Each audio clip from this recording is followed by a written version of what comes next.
господин Николов, кмет на село Капитан Димитриево, уважаеми господин Филев, председател на Общинския съвет, скъпи жители и гости на село Капитан Димитриево.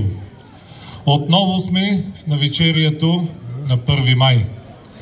Празникът на китлото село Капитан Димитриево. И днес ние заставаме тука и прекланяме глави. Днес на нас, ръководителите, е и ден, който ние даваме своята равносметка за свършеното до момента. За свършеното от поколенията преди нас.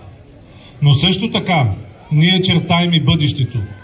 Бъдещето такова, каквото Капитан Димитриево заслужава.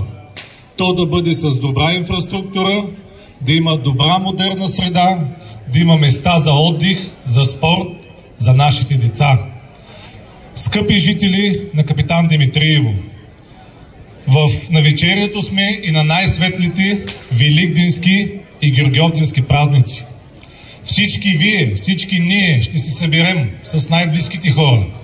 Ще дигнем на здравица, ще подадем ръка, защото само заедно можем да направим Капитан Димитриево и нашата община едно по-добро място за живот. Честит празник и бъдете здрави!